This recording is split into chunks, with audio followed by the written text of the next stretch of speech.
our meeting, I want to invite to the stage our amazing Toastmaster of this evening. This is Mila. The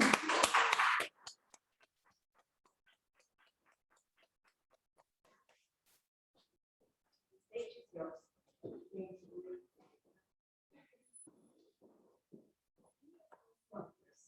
I'm glad to see you here, to meet you here, whom I miss. Also, I'm glad to again say I will be the host of our evening. The topic of our evening is your favorite clothes. How is your mood, by the way? I have positive mood. What does it mean? It's when the best way to spend time is thinking about something profound, some philosophical mood, a little bit romantic, watching fireplace, drinking wine or cacao. I think this autumn mood is the atmosphere of today. That's why I would like to ask you to think about something profound, some philosophical thoughts. I just want to tell you that in my life, at the age of 20, my granny once gave me a book. This book dated 1977, 10 years older than me. And this book is Melody of Wisdom, contains lots of fantastic quotes that can help in some specific situations. So when at the age of 20, I had some situations when I have to make a choice, I opened this book and find the phrase, whatever you decide, be sure that it makes you happy. And I take right decision, and from this time I use this old, not ancient, old book every time, even in business situations, even when I can't predict something. So if you have any difficult situation, you can come to this book, open its immersion, and find solutions.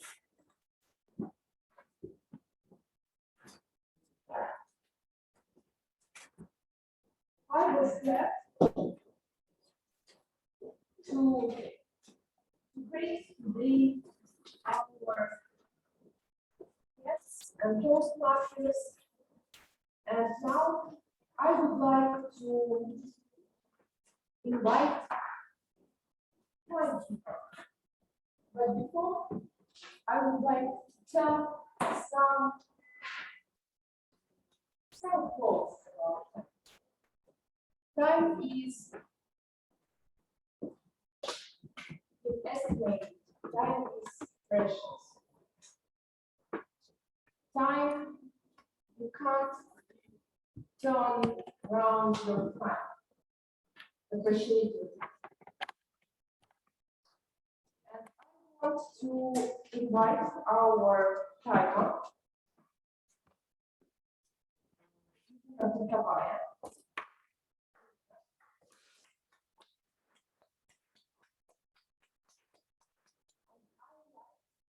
Irina's quote.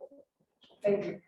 Don't compare your beginning to someone else's middle or your middle to someone else's end. Written by John Edwards. So I wish we together find very interesting and profound thoughts. Irina.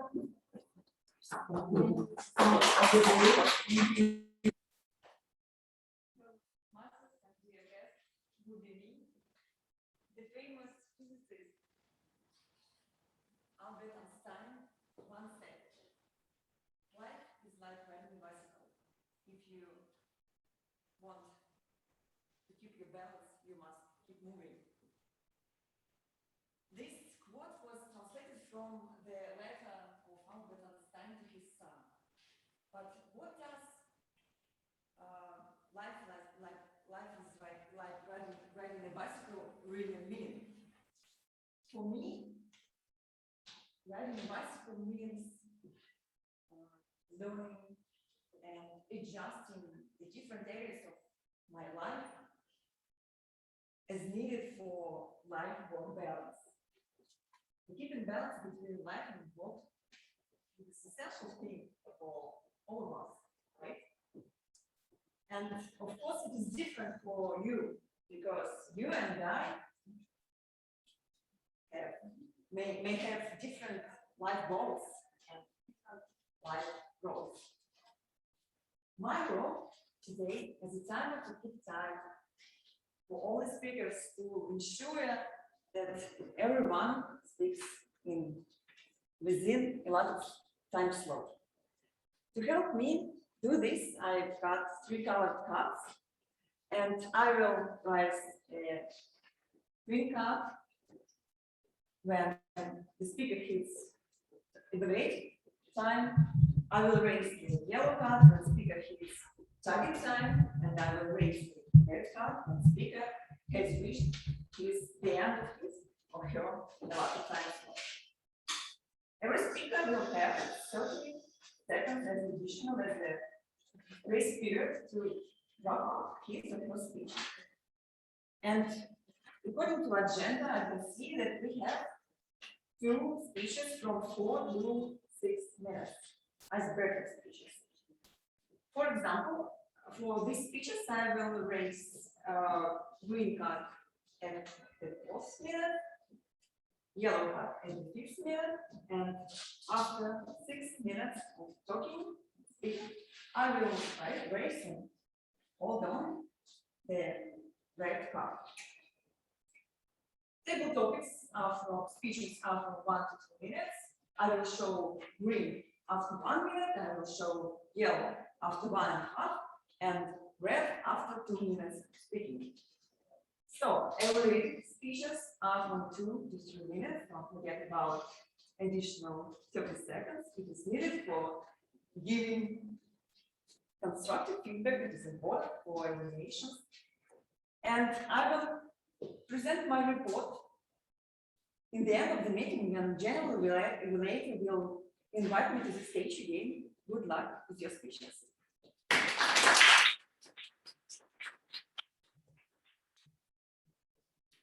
Thank you very much.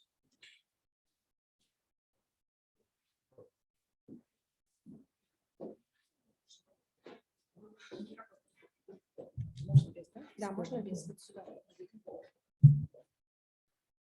Active listening.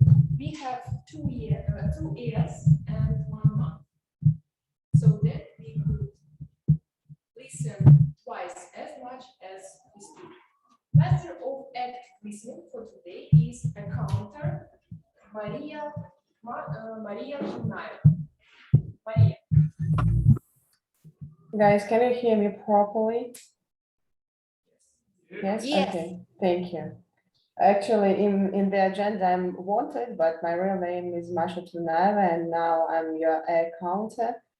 I hesitate myself as well, and according to the name of today's meeting, I can quote quite a famous writer, Oscar Wilde, who said that hesitation is a moment of weakness for old people and of mental decay in the young age.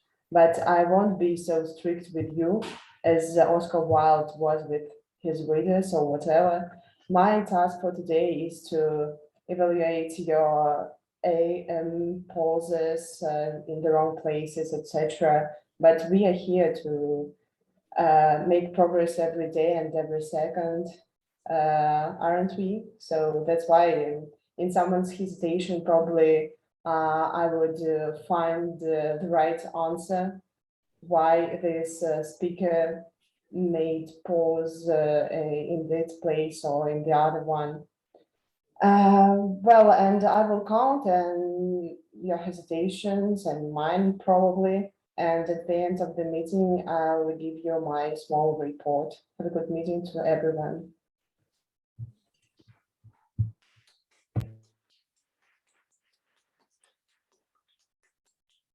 Thank you, Maria. Thank you very much. And I'm glad to greet our grammarian, Sabu. Sorry. Yeah. Sabu shared with me his favorite quotes, authored by Napoleon Bonaparte. Impossible is the word of the dictionary of fools. Welcome, Sabu.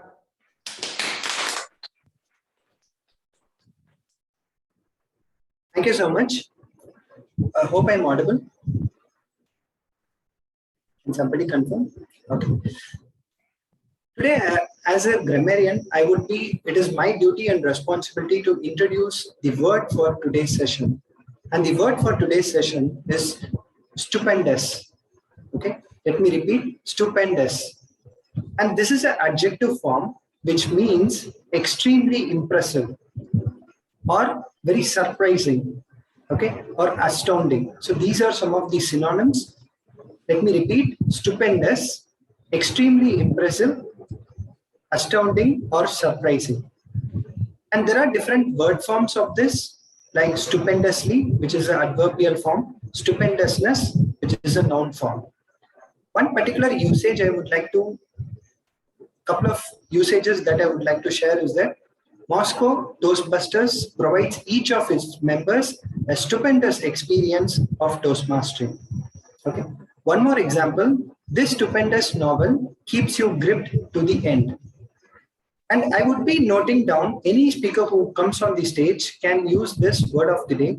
And I would be noting down the number of times each speaker uses this word of the day, stupendous. Let me repeat, stupendous means extremely impressive. And I'll be submitting the report at the end of the session when called upon. Additionally, I would also be noting down the good usages that the speakers had used. And if there are any improvement points, that also I'll be noting down and I'll be presenting in the form of the report. Thank you so much, and over to me now.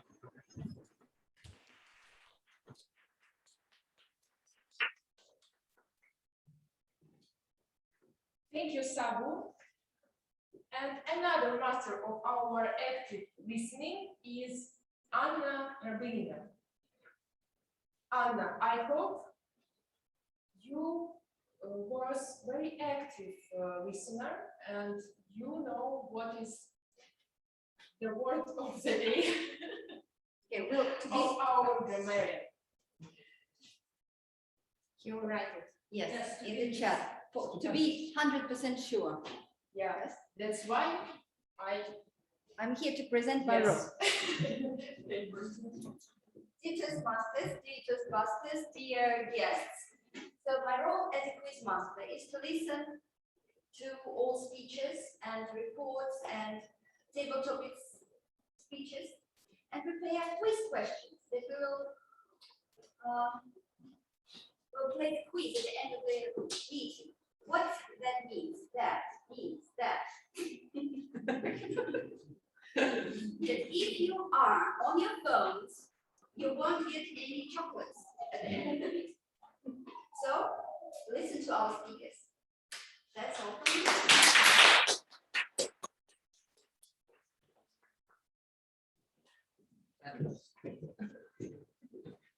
Thank you, Anna. Thank you very much. So now we are ready to listen to our speeches. Our first speech is Valparaiso, the mysterious pearl of the Pacific. Елизавета Нижина. Елизавета.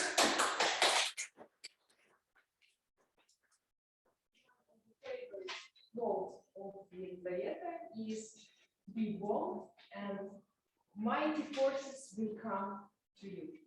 Aid.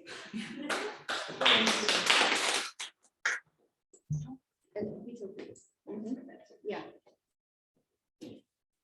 Good evening, dear club members and our valued guests. This speech was inspired by dreams and Google Photos. Does your phone, like a caring partner, remind you about the sweet moments of your past?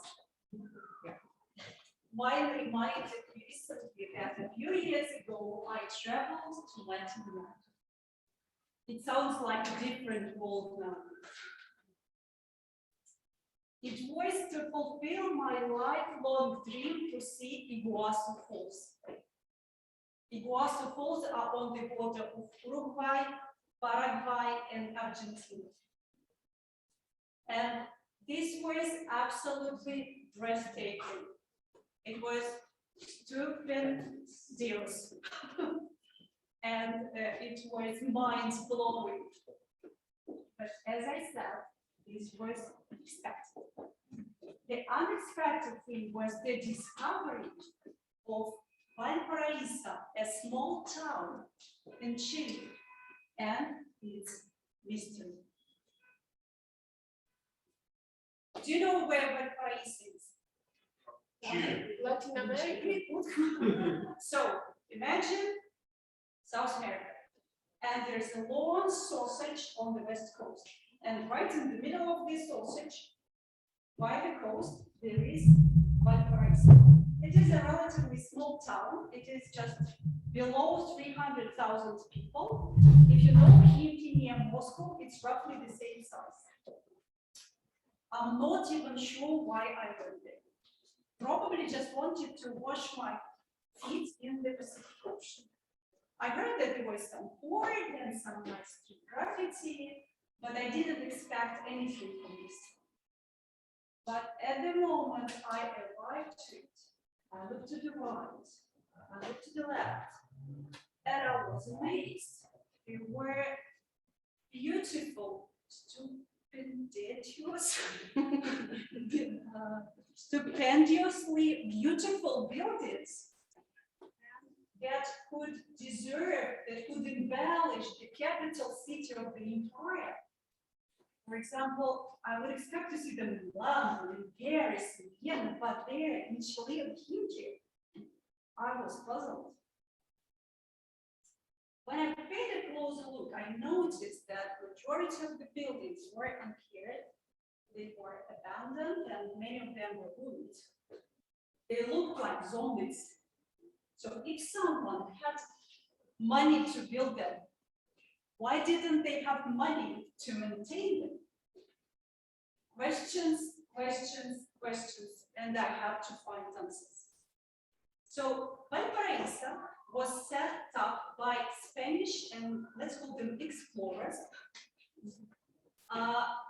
in the 16th century. Juan de Saavedra, who headed the expedition, he was probably homesick when he named the new settlement after his home location, and his hometown was called Valparaiso de Arriba, and it is in Spain. And actually I do the same, not that I conquer continents, but every time I go to a new town, if there is a big river, it would be Moscow River. I think Somali may be doing the same. Yes. No. The name was the first gift from Juan de Saavedra to the town. And his second gift was a golden spoon. And actually it was even better than a golden spoon. It was the perfect choice of the harbor.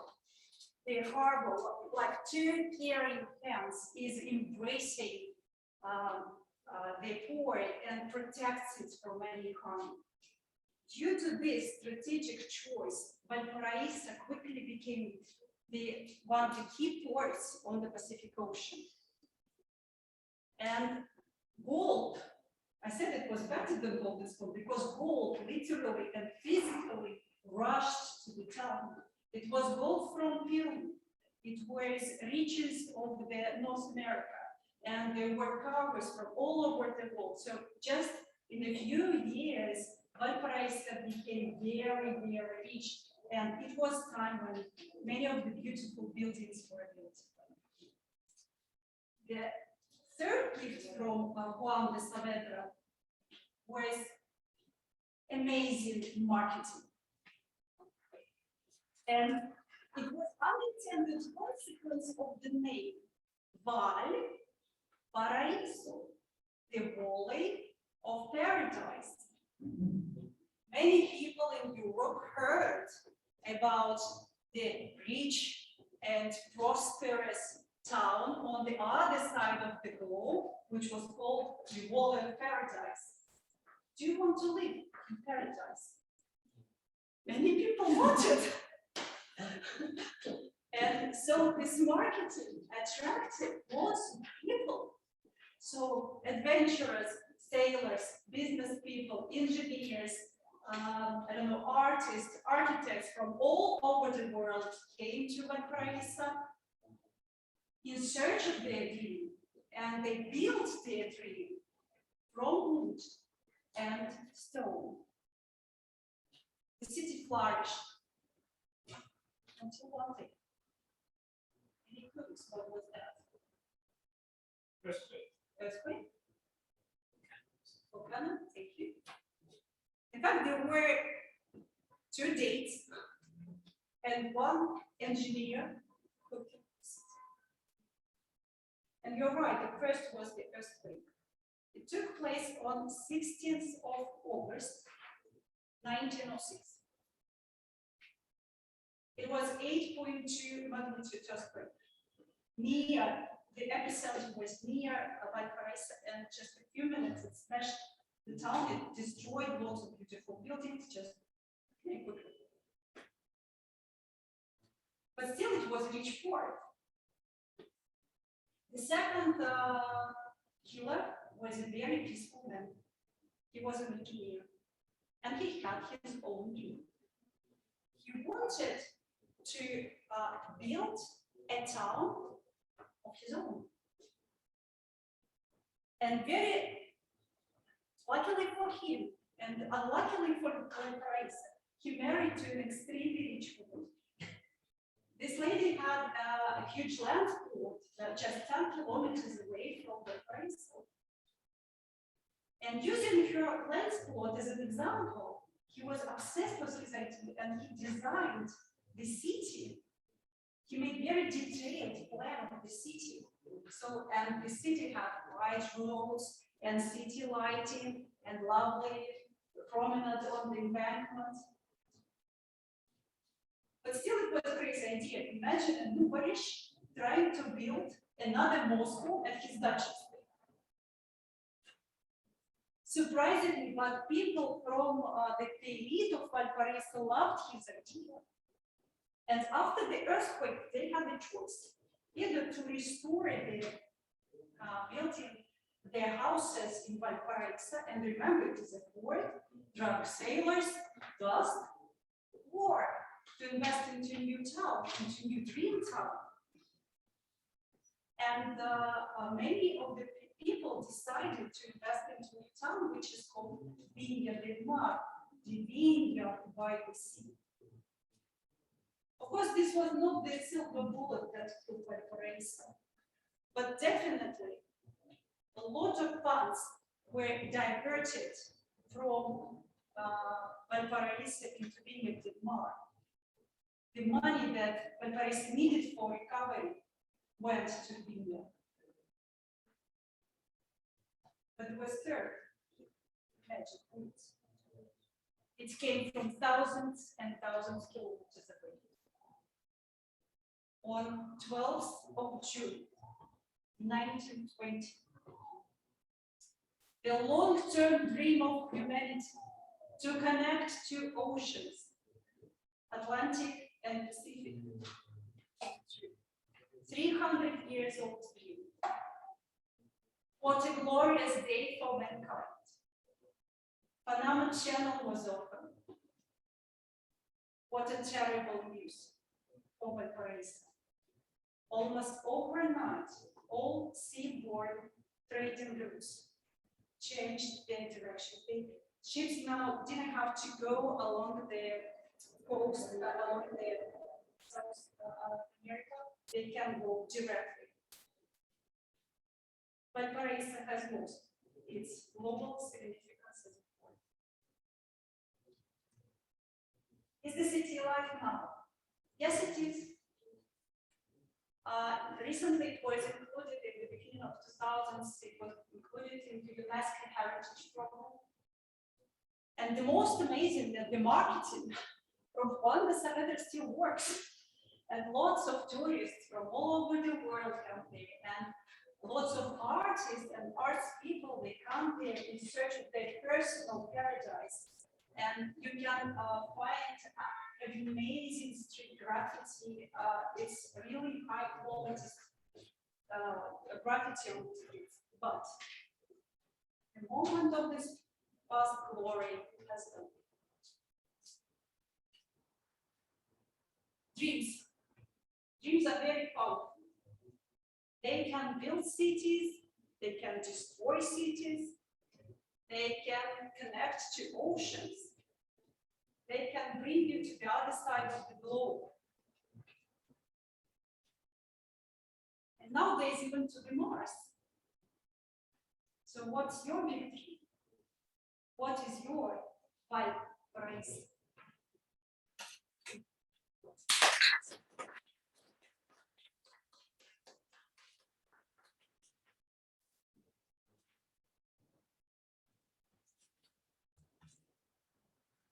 It was Spender's speech. I would like to invite Martina and his favorite quote, and I like it very much because in Africa people like to repeat it. Alone, you may go faster, but united, you can go further. Thank you very much. Thank you.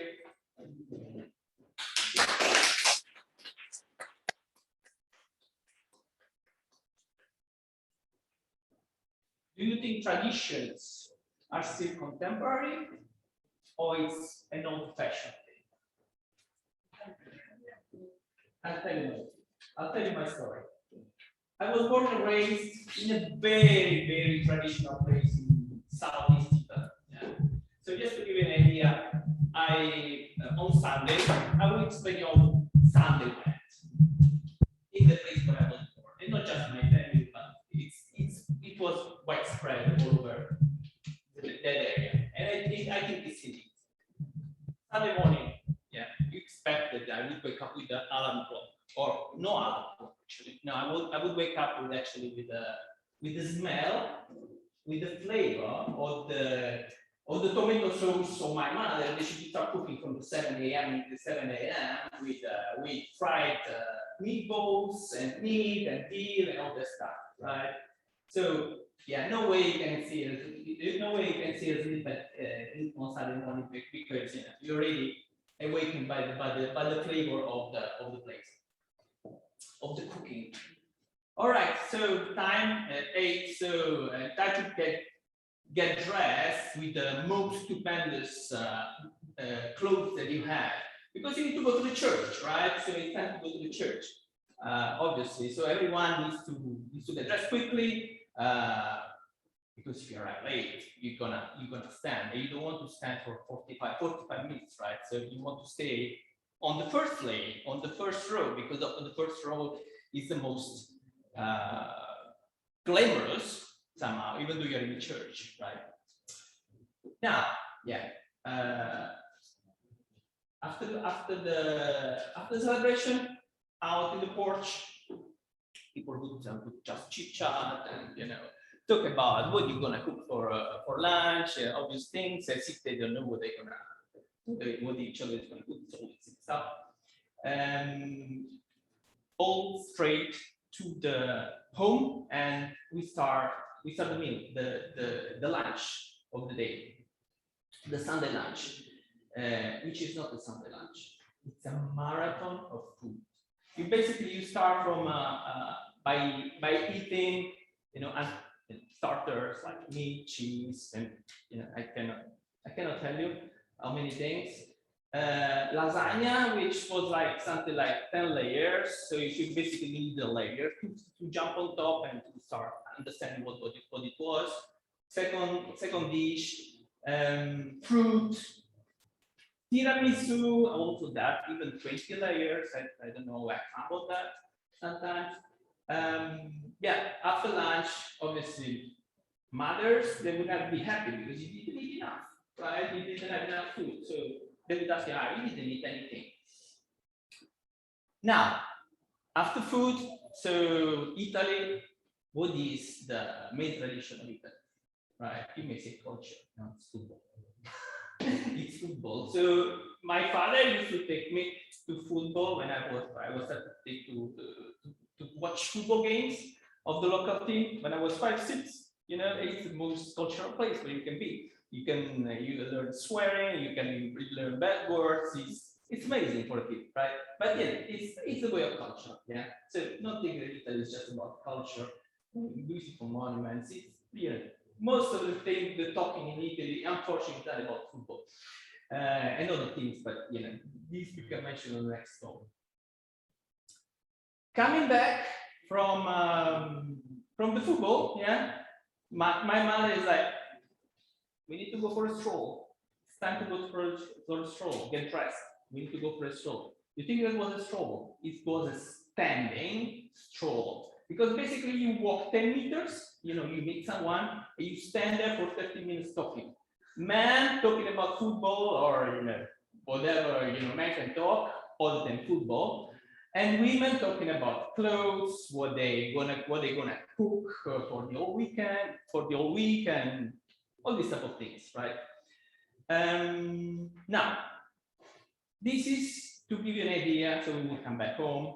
Fortunately, no more food because we were stuck on the year. Now, this is to give you an idea what is a tradition. One of the main traditions in Italy that we get lost now. That's why we are losing now. That's why I'm here actually. I couldn't eat that much anymore. Now, coming back to the original point, do you think that tradition are still good? Do you think that I think we are here because this Toastmasters is a tradition, right?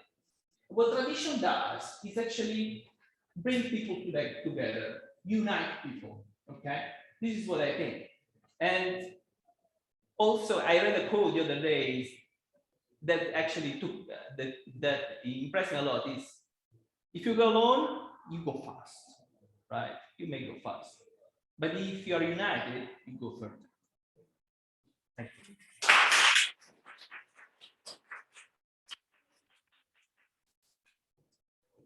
Thank you, Martina, for stupendous immersion to Italian tradition, culture. Thank you very much.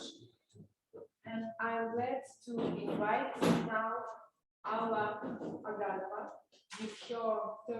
with her speech.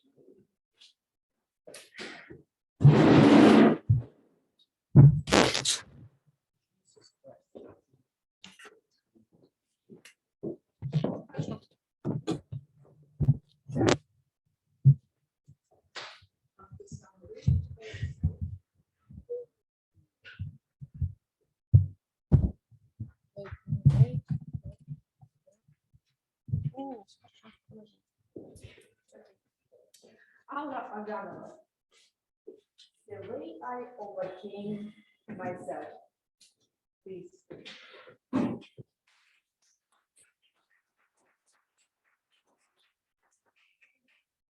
The theme for my first project in both ways for a long time.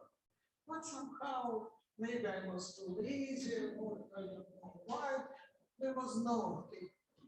And only the event that happened in summer this year somehow inspired me to take the thing what we want to speak about now, and it is how I overcame myself. But let me start not with the closest event, but from the distant past. That distant past happened long ago when I came to a special English school here in Moscow to teach children some grounds of English and American literature in English. How did I look like at that time? I think the episode I will give now will explain it to you. Yo, why don't you want to stay in line? Cried the boy in the canteen at school. His neighbor pushed him and said rather embarrassedly, "She is a teacher." So you understand that how I looked like at that time.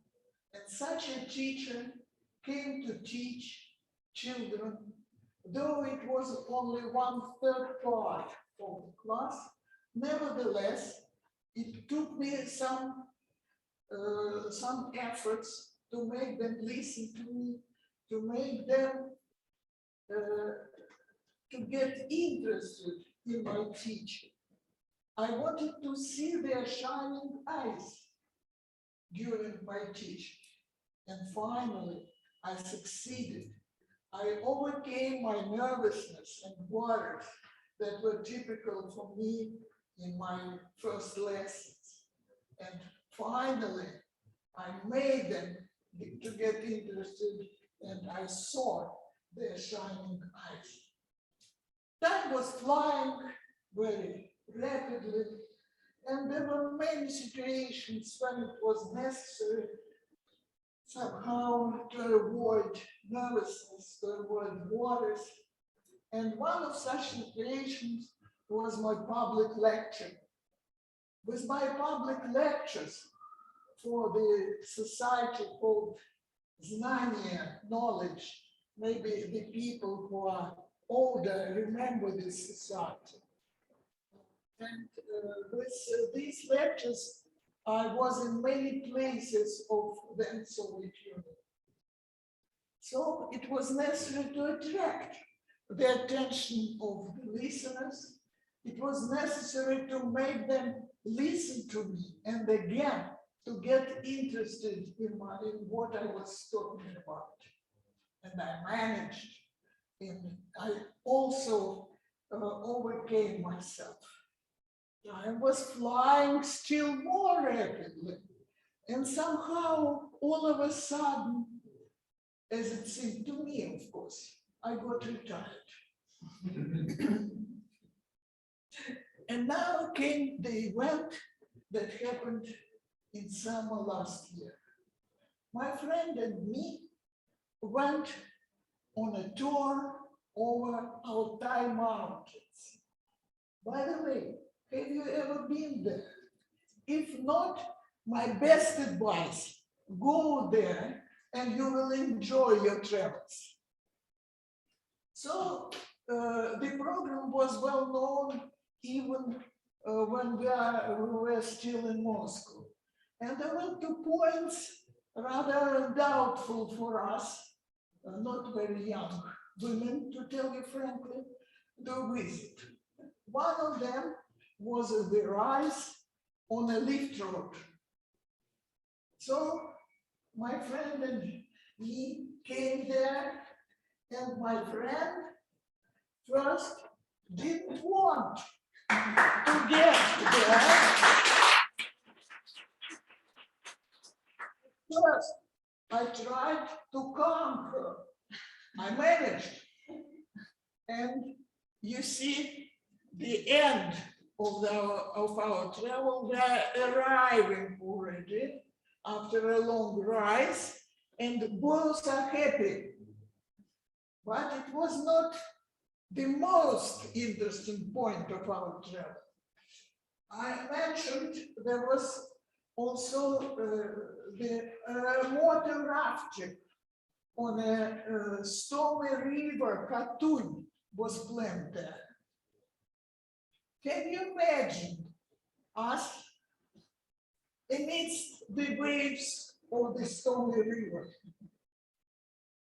So in Moscow, when I was thinking of this future motor rafting, I had some doubts whether to participate or not. But when we were taken to the shore, I've made a decision. And if you see here the woman in kerchief with complete delight on her face, it's me.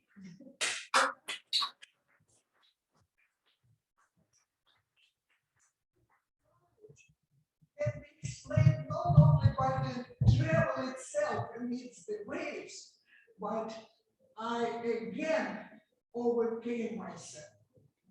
So what is my conclusion? Go ahead, everything will be okay. And my favorite quote, what is done, can be undone, everything will be okay.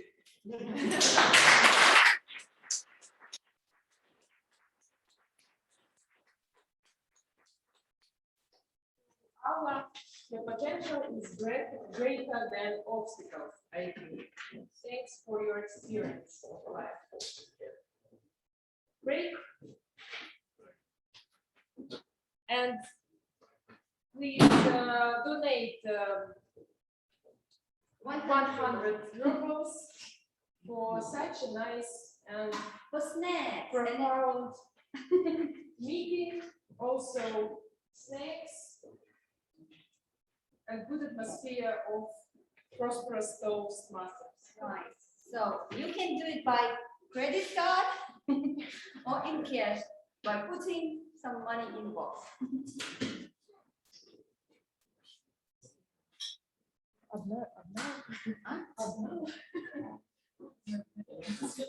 Okay, we have 5 minutes break. Right.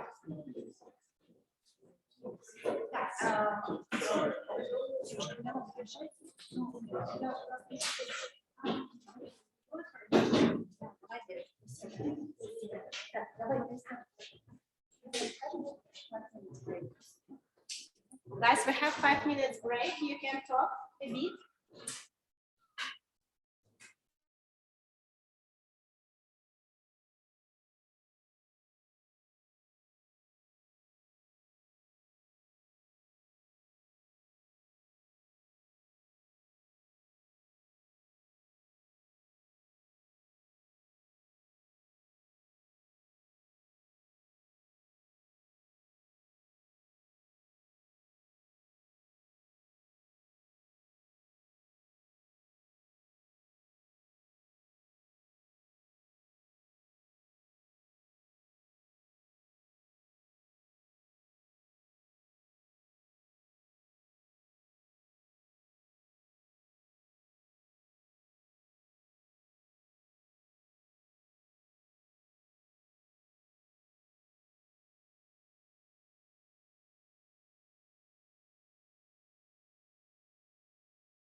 Dear friends, let's have a seat. And we continue. Break is over. Before to go to our next class, table topic session. Daniel Zakharov will lead this table topic session. Before starting this, I would love to read the poem of Boris Pasternak. Poem, favorite poem of Daniel Zakharov, especially for you. In everything I want to grasp, it's every chord in walk, in searching for the path, adds more. See the essence of my days in every minute, to see its cause, its root, its base, its sacred meaning. Perceiving constantly the hidden thread of faith, to live, to think, to love, to feel, and to pray. Daniel, welcome.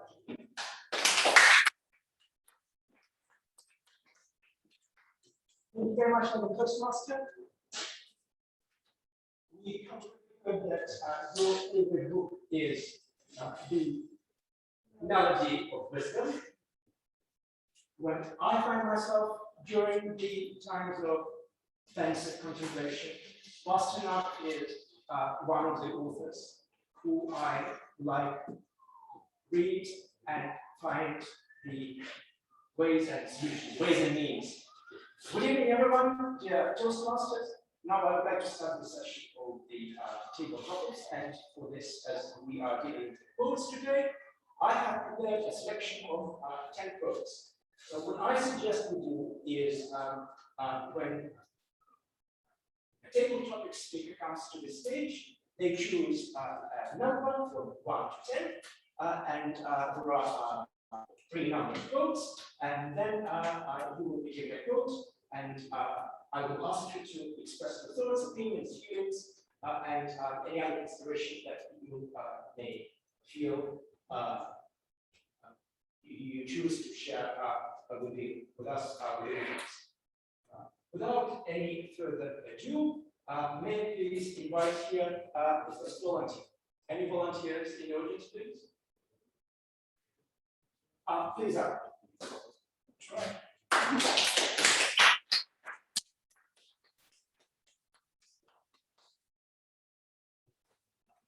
What would be the number? One. Excellent.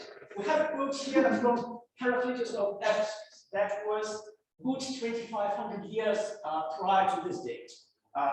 The quote is, everything flows, everything changes. Everything flows, everything changes. What would you say to that? Mr. Topic Master, fellow Toastmasters, dear friends online and around the world.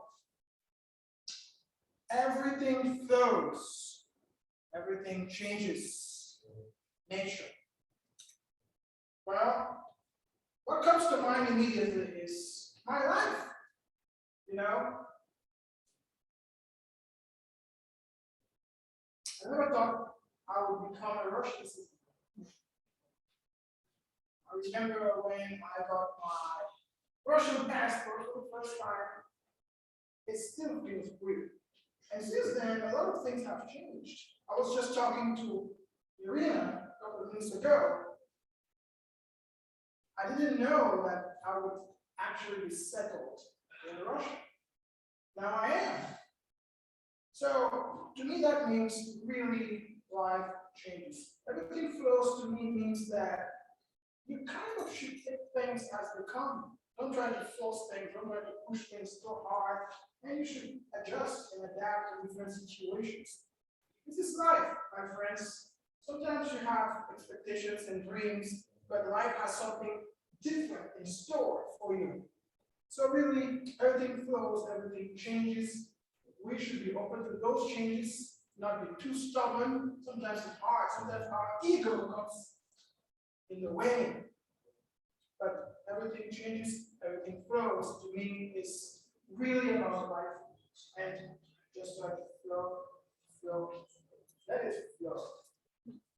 Thank you. Thank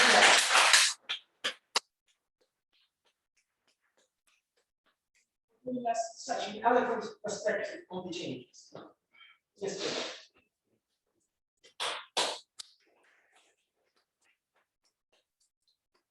Hello everyone. For those who doesn't know me, my name is Yuri. I'm at this location for the first time. So should I answer the same question? Thank you, Yuri. What would be your number? From 2 to 10, please. 8. 8. Can we have quote number 8?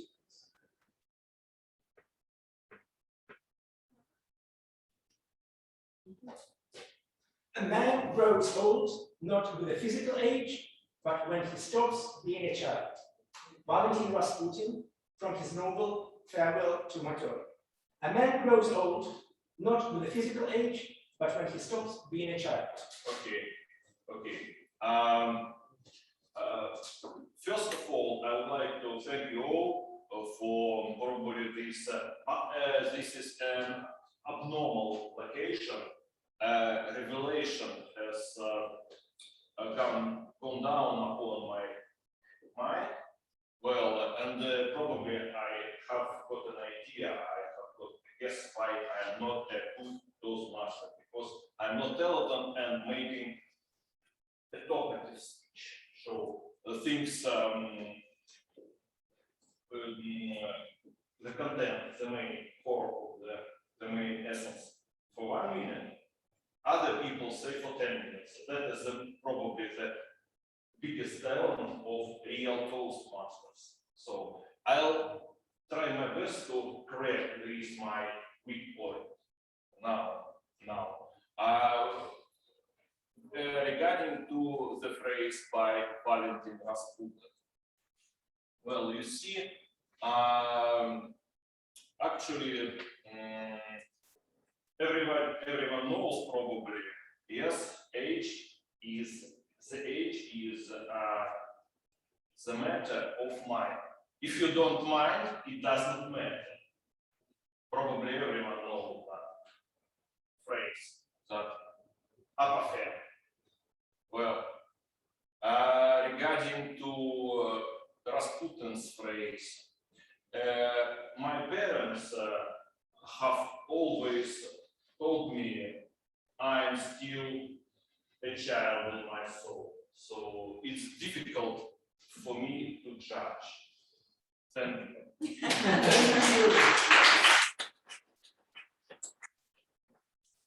It's amazing how your severe criticism of yourself was further extended into your views on the quote. May I invite the next volunteer, please? Yes, thank you.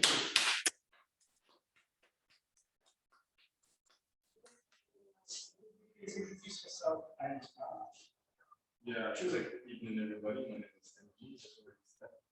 And yeah. so Let's go with number, yes, please. 9. Leo Tolstoy. All happy families are looking alike. Each unhappy family is unhappy their own way.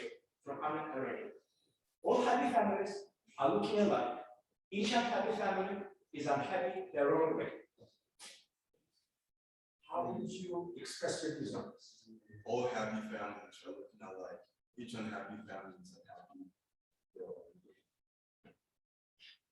I think what comes straight to mind is a thought-out perspective, you know this opera code that everybody is dealt different cards, or some people are born with silver spoons, and differences that people have.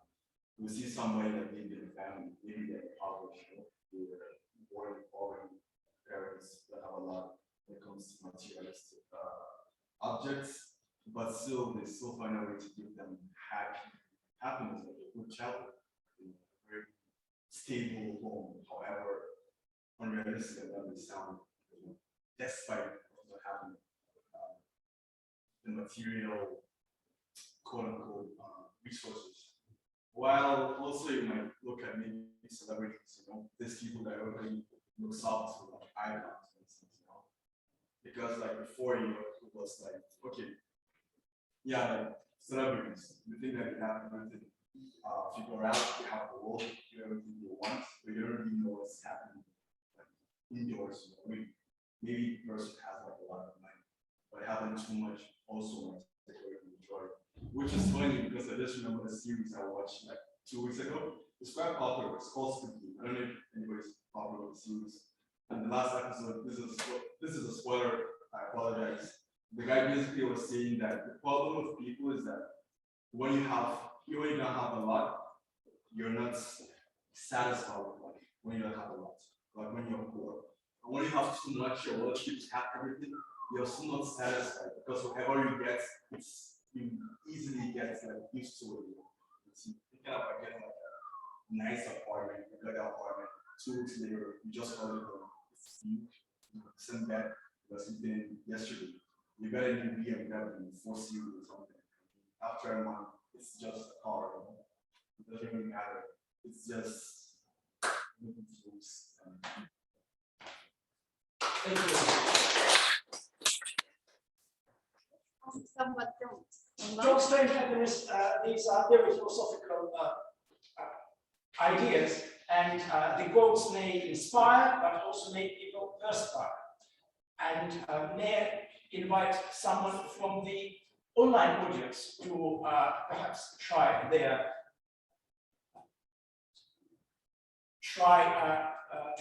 share with us their user opinions. Are there any volunteers at this stage? May I then invite someone? Mikhail is ready to speak. Yes, please, Mikhail. Hi, good evening again. Yeah, I recall this quote from Anna Karenina.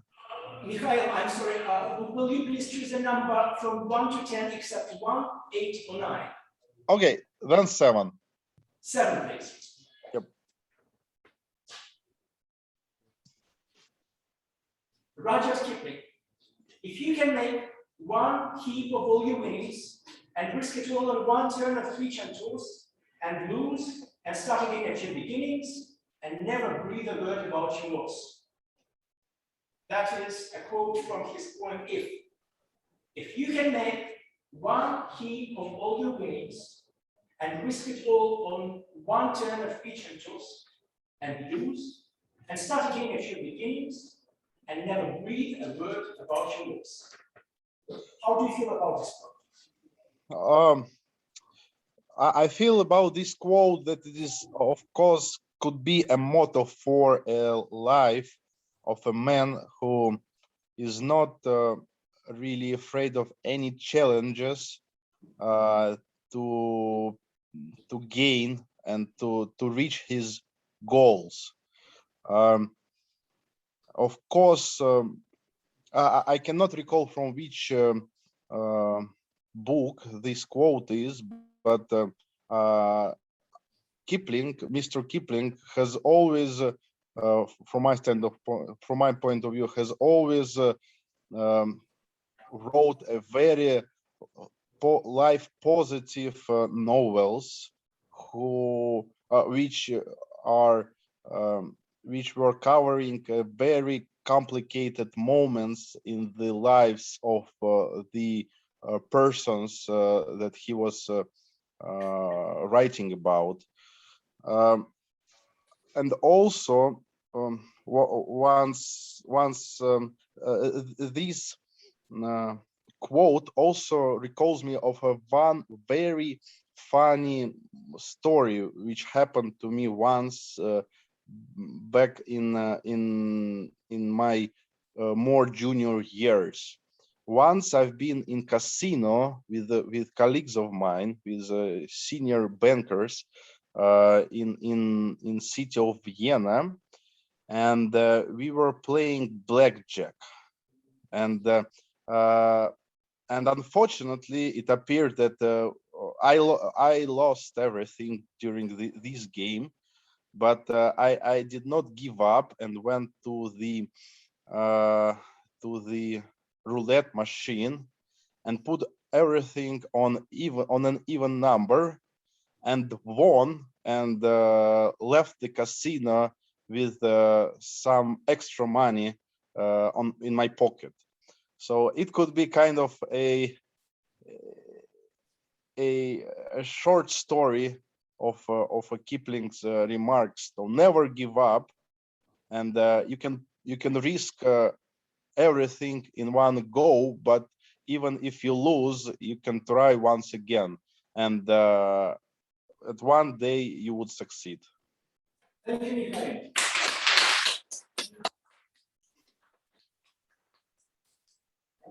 Let me express my agreement with you so far that Kipling is always a good read. May I invite perhaps. Can I stop? Yes. Artem, please go.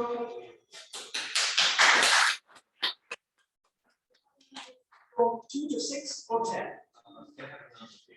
Please, book number 3. Voltaire. That is attributed to Voltaire. That was long before me, so I'm not quite sure myself.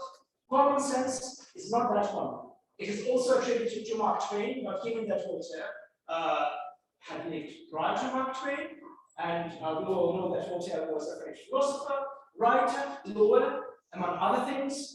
His claim to fame was that he corresponded with Her Imperial Majesty, Catherine the Great.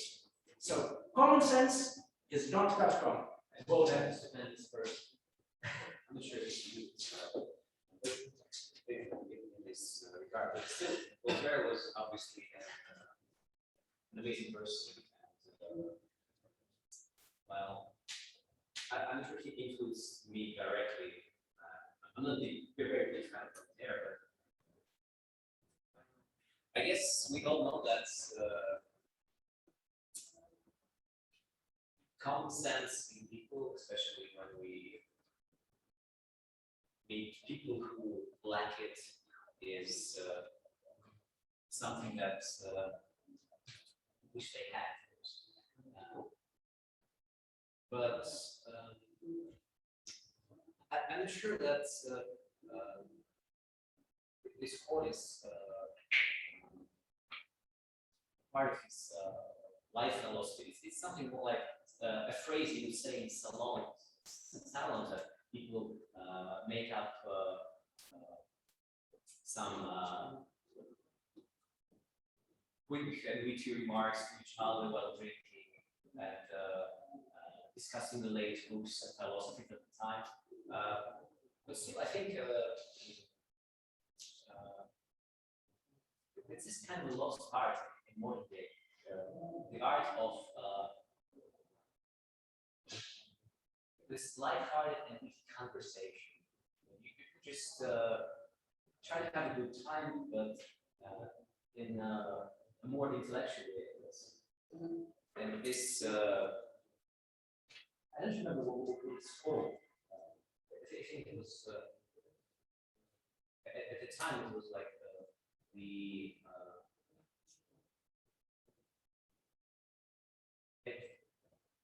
distinguishing characteristic of an educated man, the ability to carry on this light-hearted and witty conversation. So I really can absolutely appreciate the eloquence of the phrase and how this very charming in French way it is. And I guess it's this whole lost art of light-hearted conversation, something that we use all the time. So I'm a little bit nervous.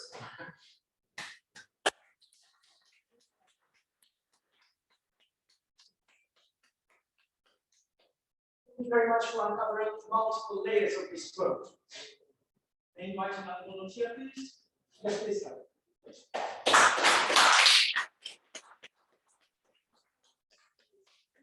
4, 5, 6, or 10? 5, please.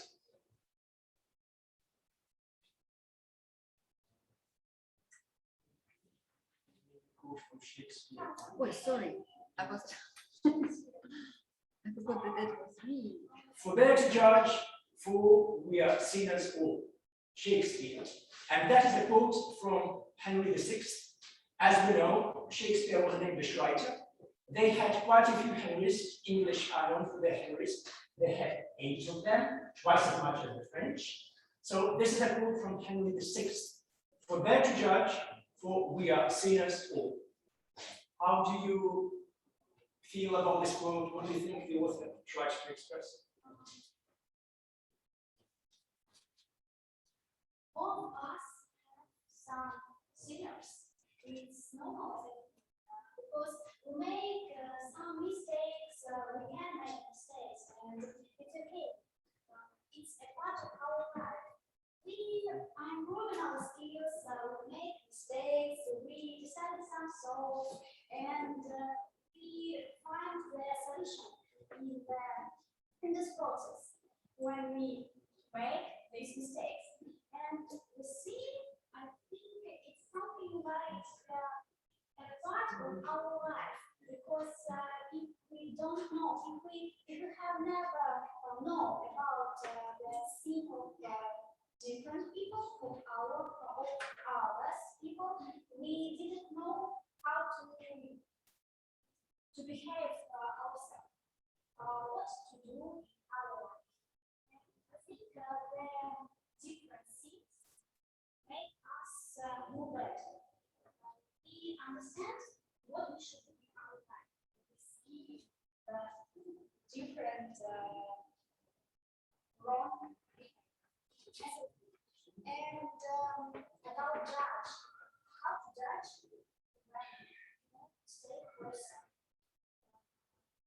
I think we should judge, but we should do it with kindness, because when we are judging, it's a way to be better.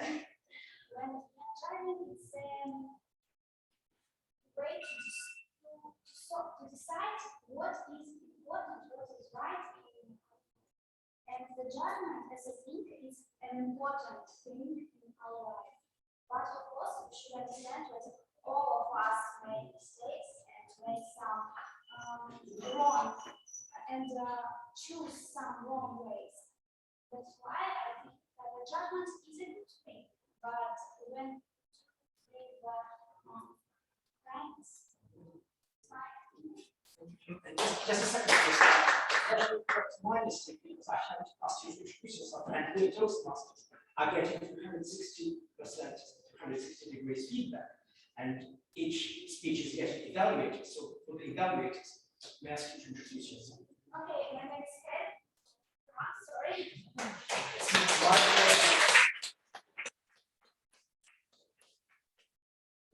Thank you very much for such a profound analysis of judgments, mistakes, and everything that comes with it. Do we have a time? Yes, no time.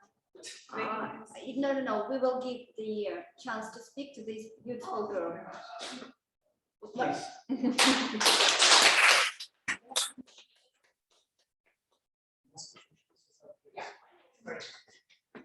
Martina, Which number can I choose? 2, 4, 6, or 10, if I'm mistaken. Number 4, Ernst Cassirer. For those who don't know Ernst Cassirer, he was a German philosopher who had to emigrate from Germany when Nazis came to power because he was of Jewish descent. He moved to the United States. He is known for having written the Philosophy of Symbolic Forms, but that is a quote from his book, An Essay on Man. And he continued the tradition of Aristotle, who compared a man to a political animal, a tradition of Carl Linnaeus, who called a man homo sapiens, a thinking or a rational man. Ernst Cassirer called a man a symbolical man. What's your view on this? I'm happy that I understand the words of this quote, because not all the previous quotes were actually clear, but what about the sense taking? How I understand what symbolical pain. So we all part of pain inside us, and we should be present, and we try not to show it anywhere, because if we will show, if we behave how we really want to behave, we show our instincts and follow them, we're afraid that nobody will love us, everybody will reject us, and maybe the boss won't like it, we can't get money, we partner, and so on. So that's why people can't be true themselves and show their animal. But symbolic animal, I think it's like we have this animal part, but we show it under the prism of our culture, our society, and we have a lot of symbols in our subconscious, and these symbols are really connected with our instincts inside of us. And in each situation where we have really big stress, and if something really strange happens, a man will show the reaction that the same reaction as the animal. And a lot of psychology theories are based on this topic, because the animal reactions is to run, fight, or froze. And that's what we do. Yeah, some people, maybe even me sometimes, can froze when I stand in front of the audience because I'm stressed and afraid. And some people, when they feel the stress, they can become very aggressive and shout at their children. It's also animal reaction. They understand that, oh, yes, something that is not normal, and they just can't control.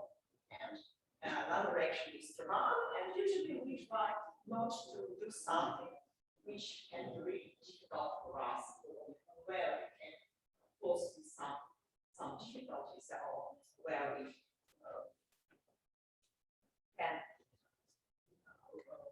have just our subconscious mind, our ego things that it can kill us, even if we want to kill. Yeah.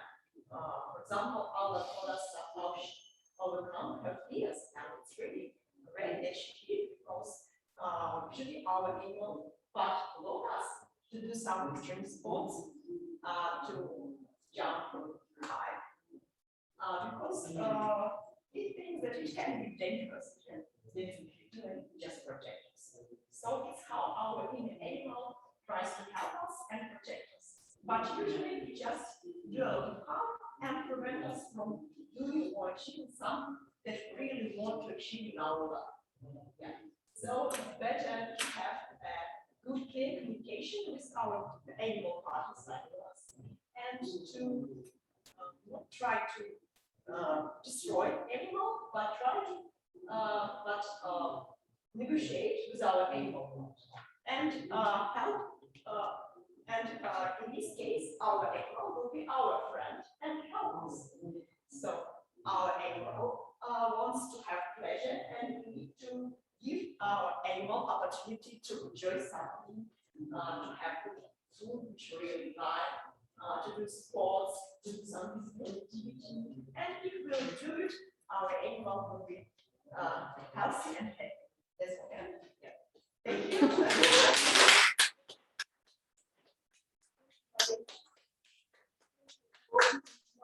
Towards culture. In your presentation, that is exactly what the philosophy is. Thank you very much. Thank you, Benny. Don't forget to Yes. You have a report on your agenda. Please find the vote for best people topic. All my friends, I sent chat.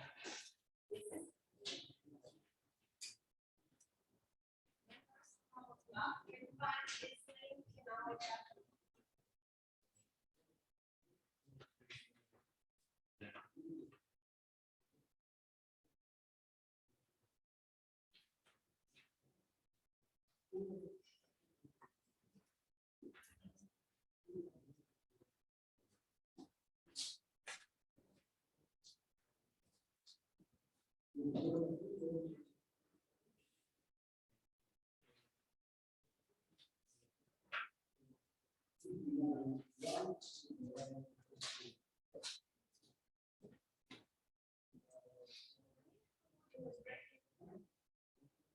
I give the floor to Tatiana traditional.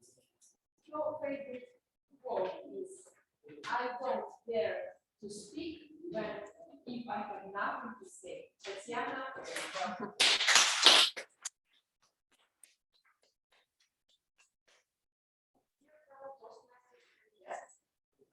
My name is Tatiana. I am your general evaluator tonight.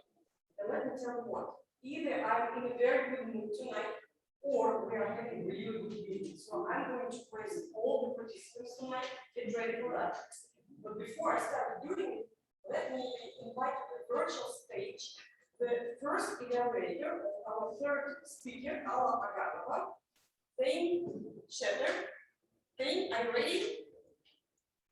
Yes. The stage is yours, please. The way I overcame myself. Alla Oganova told us a stupendous story about her experiences in doing so. And this was particularly interesting because many of us have faced this situation ourselves, or if we have not yet, we will in the future. And the phrase personal story is especially important to me. Any speech that we give in front of a group is made more effective by telling a personal story. It helps connect the speaker with the audience. It helps us as the audience to relate. It makes everything more real. So Alla did an excellent job of telling us a personal story. And one additional key element of Alla's presentation was that there was an ebb and a flow to the plot line of her story. She told us a story, she had a resolution, a victory, and then she told us another. It was almost like a wave. And the reason I found that effective is it kept me engaged and very interested. An additional strong element Alla used was her vocal variety. You'll notice that she raised her voice and spoke a little faster when she talked about overcoming her nervousness, and that helped draw our attention and keep our interest. And a final thing that she did that was particularly helpful was that she had visual aids. She showed us photographs of her vacation destination. If we haven't been there, it helps us envision what it was like. If we have been there, it brings back memories. Now, what are some things that Alla could do to make her next speech even more effective? Well, there are a couple of things that she could address herself and a couple of things that are more considerations for the group as a whole.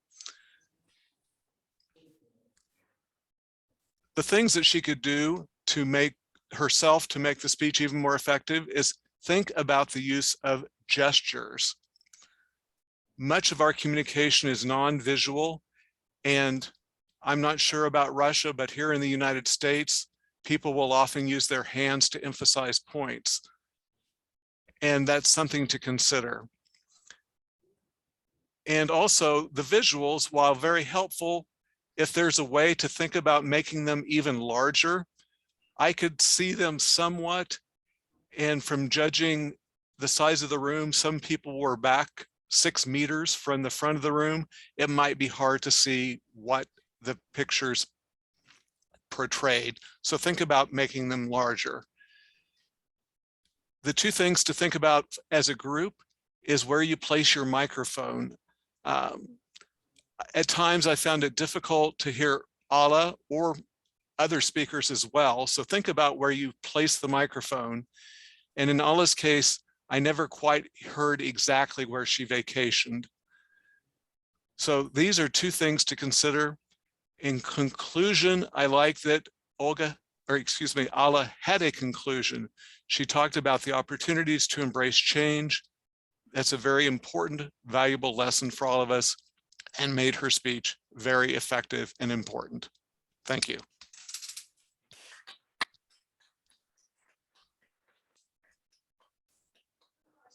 I think it's very useful evaluation. What do you think, Alla? Yes, I'll agree with you. Thank you so much, Faye. From my side, I can add that I haven't heard your speeches for some time, for a long time. That was glorious. You overcame yourself again. Looking forward to your next speech. Let's evaluate Irina Yakovleva, and she is going to evaluate wonderful speech of Elizaveta Minkina. Irina Yakovleva, Irina, virtual stage is yours, please. Good evening, Tatiana. Good evening, my dear friends, Toastmasters. Thank you for giving me a word. I see that Lisa has already left, but I know that she will be waiting.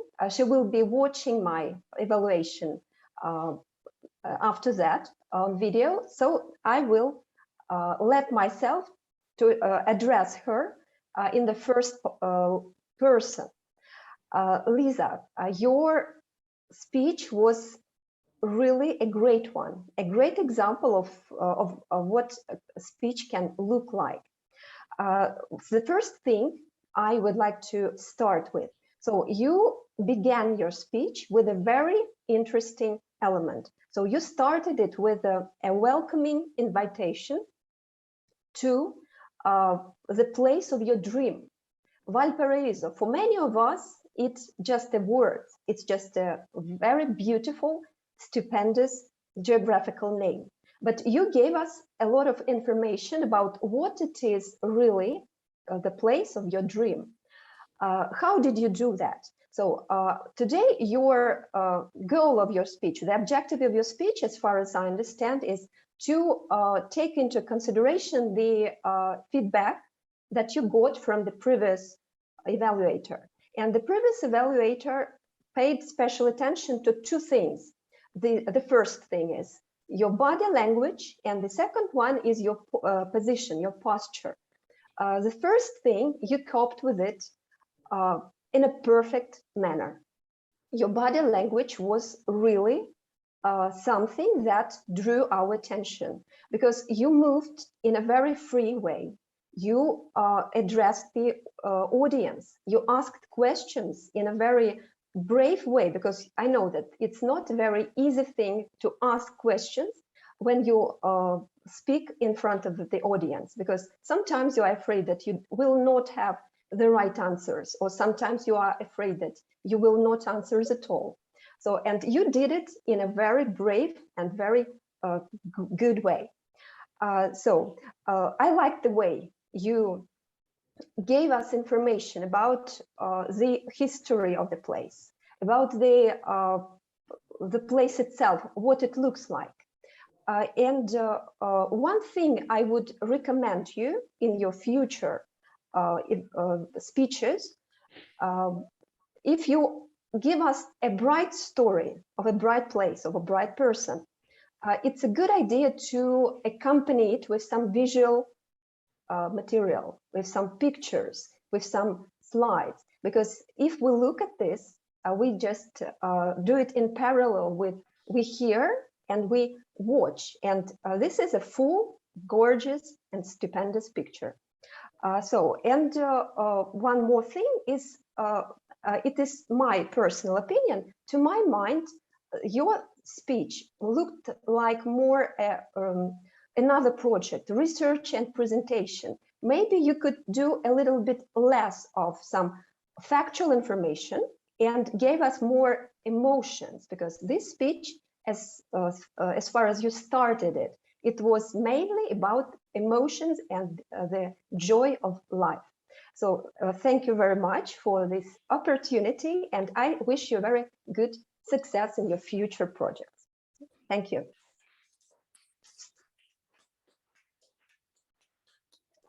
I also really enjoyed listening to Elizabeth's speech. I felt my grief when she told this story, amazing story.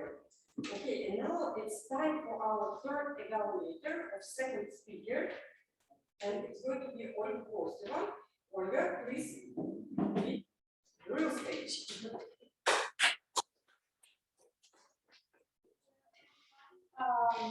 I will continue this wonderful speech about Italy, which brings us to Italy. And what I definitely want to start with is I really love the way you start your speech with a question. You raise the question, what we think we need some traditions and it really keeps us engaged, and in me, I started to think about it inside myself, and then you presented this wonderful story with describing your experience in your hometown, and I really loved the way that how you described all this, how you even made some small play to us, how it's usually happen in your home, how your mom called you to try food. I even thought that I felt the smell of the food, and I think the very strong element of your speech was humor. It was like really great that you made some jokes with this 10 layers of lasagna. It was really easy to listen, keep engaging, as well as it was also very clear to us, your point. And also I love the way you use gestures in some kind of Italian manner, if I can say like that.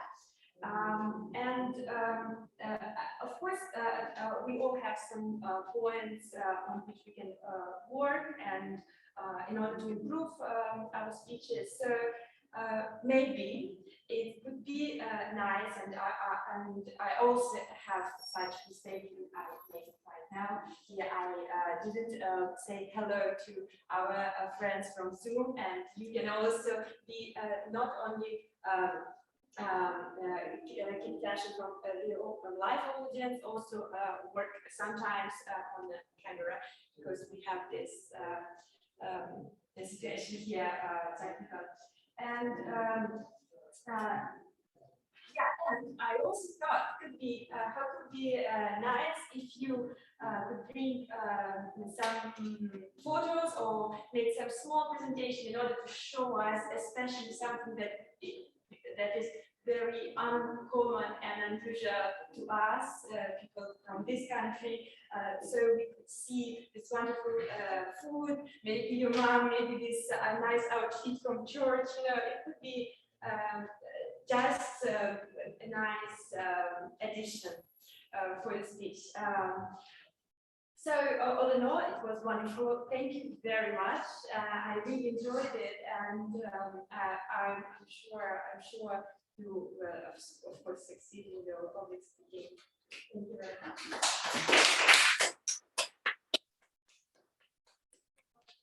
That was very good evaluation.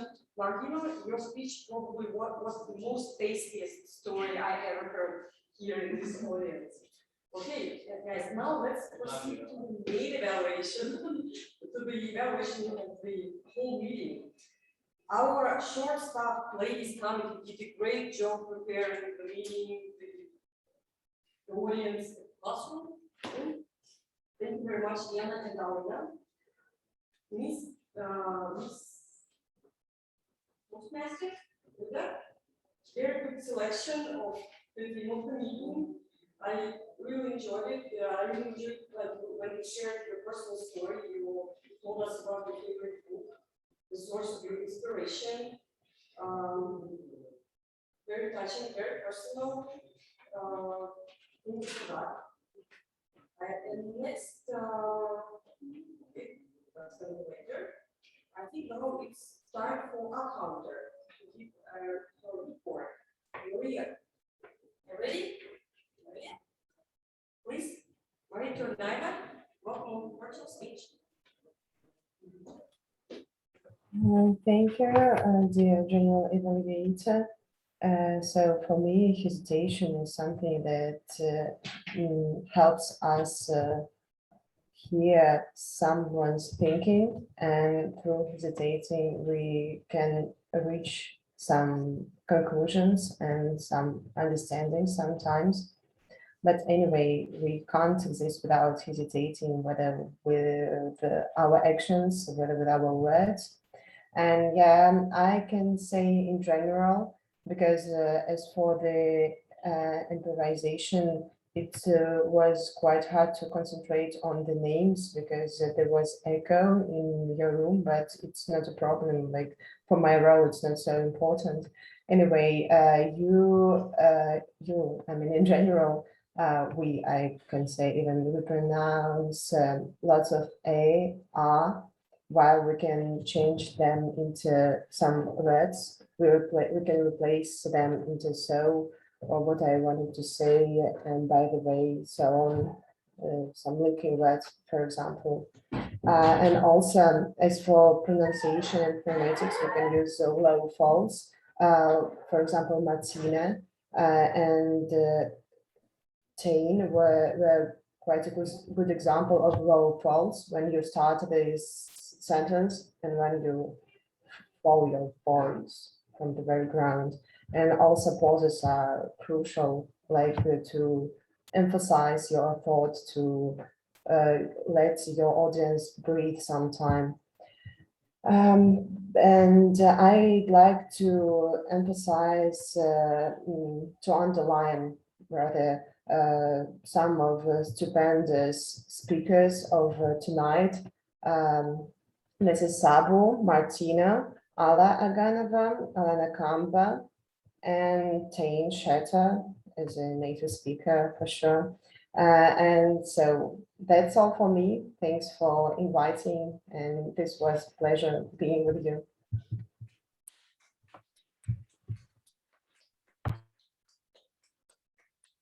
Next report, I would like all four, it's going to be our grammarian and word master.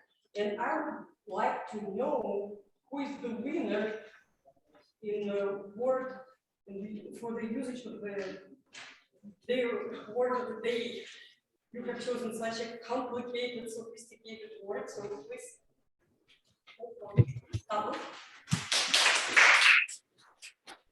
Thank you so much, General Evaluator Tatiana. It was a stupendous meeting with all the speakers doing a stupendous job, utilizing the word also. And the word I felt was well received by many of the speakers. We had Mila using the word stupendous 3 times. First speaker, prepared speaker Eliza, she used twice, and Martino used once. We had distinguished Toastmaster Tain using once, and Irina used twice, and finally Masha used once. In terms of the good usages of the words and in terms of the improvement points, I didn't find any corrections that has to be spelled out here. Whereas I found so many good usages and that were quite captivating. I would like to list out some of them. Mila used time is precious, interesting and profound, and potential is greater than obstacles. That was a well-used phrase in that particular context while she was speaking. Then first speaker, Elisa.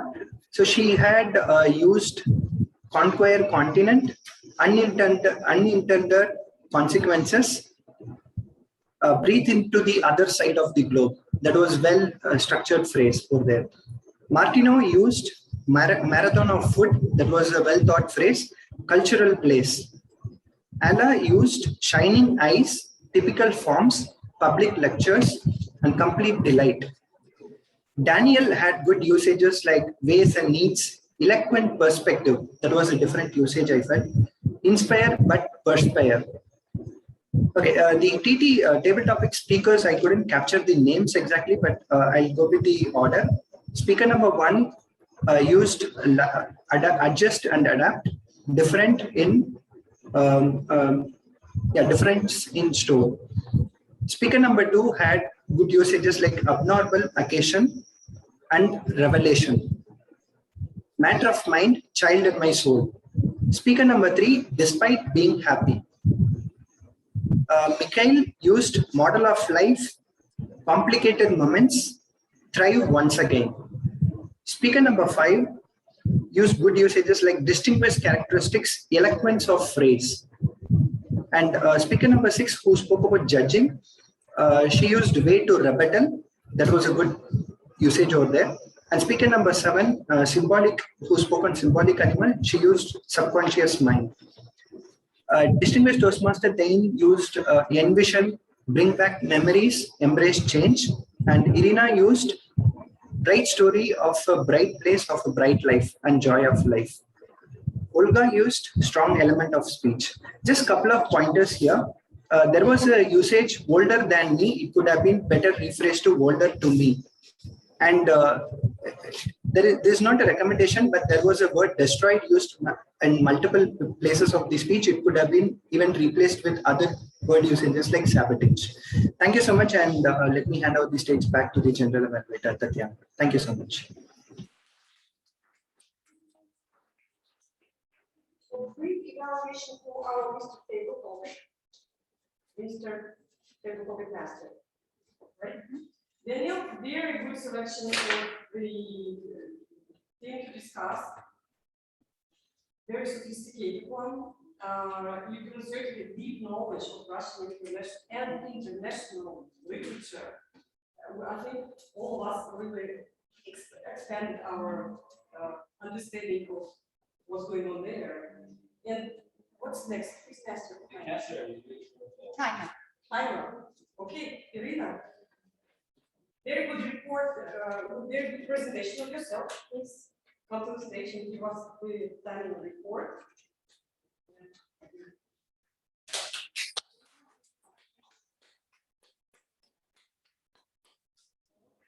We start 2 minutes later at 7:32 p.m. And then, dear following Toastmasters, every speakers, every prepared speeches more within the allotted time slot. My congrats, guys, that is the first class score. But I would like to pay my attention and yours to table topic session that will exceeded the time limit on 7 minutes due to Marina and Mikhail and Artem speeches. So, time limit for table topic session is 2 minutes, and I will show my red light. It is time to wrap up your speech. But I would like to tell something about your speech because it is happy coincidence that your quote was about animal and your look is like animal. So it's amazing. So, just because it was really enjoyable to listen to your speech. Then, what else? Time flies as a bird and summer feel like we never have enough. Okay, for those who would like to adjust your internal chronometer, my recommendation is before looking at the clock, just guess how much time is it. The more you do this exercise, the more you succeed with it. And the icing on the cake, with reference to the topic of our meeting today, I would like to quote. You can guess after the quote who it was. On the water station of the men and women having theirs, they have their exits and their entrances, and one man each time has many parts. Who is it? Can you repeat? On the water station of the men and women having their Shakespeare. Yes, of course. The focus. Back to general evaluator. Let's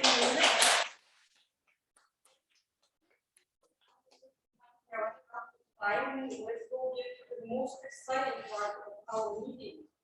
And what about table topic work? At the end. Yes.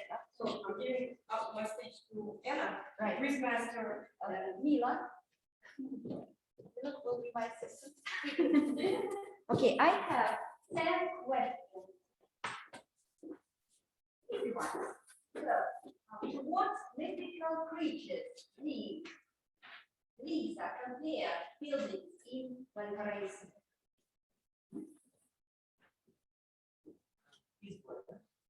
Mythical creature, very popular nowadays. Probably some of them are still wandering the streets. Dragons? No, they have 2 legs, Some of them don't have to like this one. Zombies. Okay, nobody got it. Right. What's the translation of Valparaiso? Paradise. Valley of Paradise. World. Paradise. World. World. Paradise Valley. I think Farina was the first, right? Valley. And what do you think the language? From what language is it? Spanish. Who, our guest had problems with sound as usual, and me too. I was so occupied with the sound on. Also, that I misheard some speeches. So my question is, who was this Saavedra? I don't know. The engineer. Conquistador. Oh, he was just Explorer. just a rich guy. Explorer. Right? She said, let's name him Explorer. But who he was in fact? Probably. I just know that so sweet. Can someone Google it? Yes. Who is on the go? Please Google and give us the answer. So, we're not sure. Lisa finished her speech with some question. What was the question? What did you do? Right. Lena? Now, what's the most popular sport game in Italy? Football. Marina was first, I guess. Right. Martina also. So his one thing that I also didn't get well, it was about the straw, right? The promenade. And what was another word he used for that? Was it one more word? Oh, Was a sentence. stop. Can I get it?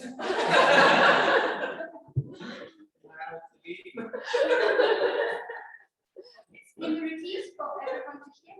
Was a standing straw. Standing straw, okay. Oh, you guys can. If I don't like it, I'm ashamed. Okay, he also said that traditions do something to people. What do we do? Unite. Unite. Daniel. What was the word of the day? What? Can you repeat it, please?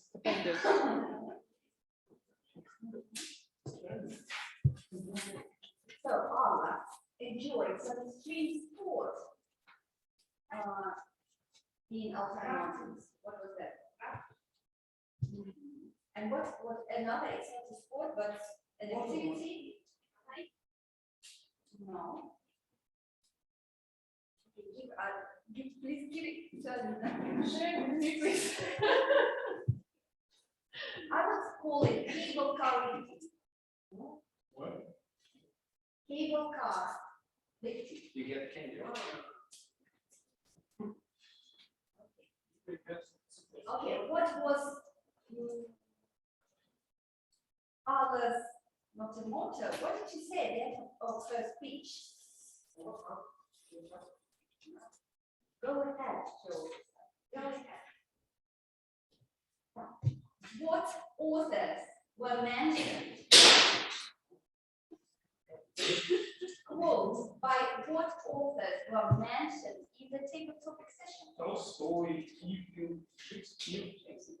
And one more. Was there?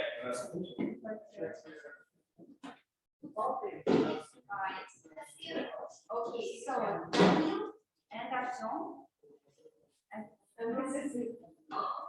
We can share this one. Okay, actually, it was the last question. Number 10. Thank you. But probably someone should share with Olga.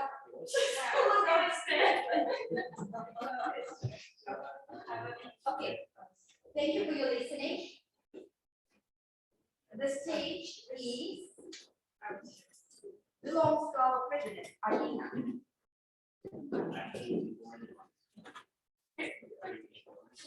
So guys, I'm so happy that you are here together with us and you just did smile at the end of this evening. And what I want to say, the next meeting will be at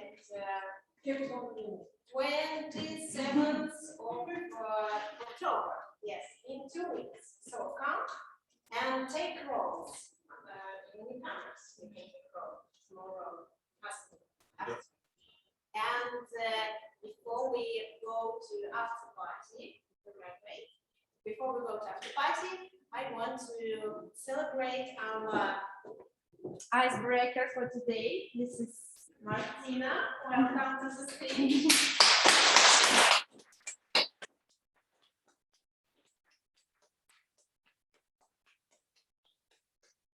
Congratulations with your first speech. Thank you.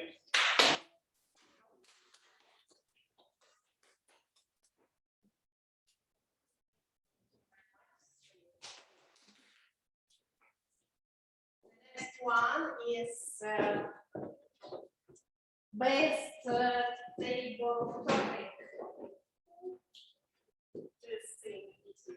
We don't know. No, I know. We have two, but one ribbon. We have two because one of these beautiful guy is Michael. He is our online guest today.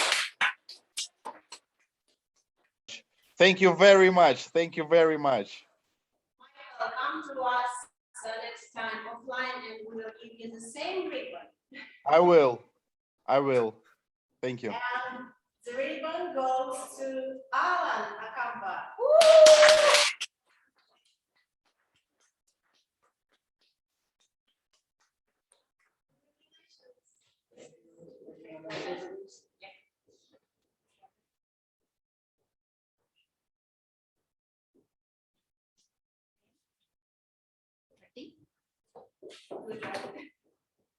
And the last one I want to say, this is our happy ribbon of our club. We got it Just today. just yesterday. Just yesterday. This is President's Distinguished Club. It's our happiest last year. So our club is the best one. One of the best. So,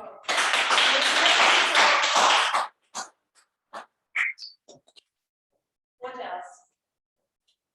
I have one announcement.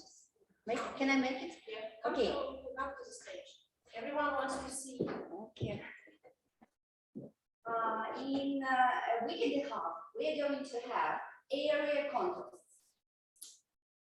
Our area consists of 4 clubs, and there will be competition between these winners of the club contest. And I want to encourage you to come to this event because we need not only judges, but we need timers, counters, and people who can organize these events. So can you raise a hand? Who would like to come on the 23rd of October, Saturday, and help and see the great speeches? Listen to. Anna is a director. We already set her up, right? Huh? Yeah, you are a contestant. No, you don't want to be? Okay, Daniel. Okay, great. Thank you. Huh? You know, it's gonna be from 10 till 6. So, Huh? 7. 7. The whole day event. Yes, the whole day event. There will be 8 contests among 2 areas, in Russian and in English. Okay, so. But what's the location? Location, ZIL. Автозаводская. The library. The library, right. So from 10 a.m. to 6 p.m. Right. So, is it all? Yes, thank you very much, Anna. Anna is our area director and our secretary. Thank you very much. And Zoom master. And Zoom master. Yes. Thank you very much, guys. Thank you guys online for sharing this evening together with us. And we will meet in 2 weeks on 27th of October. Sign for the roll. Thank you very much, guys. Thank you very much for organizing this. Thank you, Shane. Thank you. Thank you. Bye. Thank you, Michael. Bye-bye. Thank you. Thank Bye-bye. you.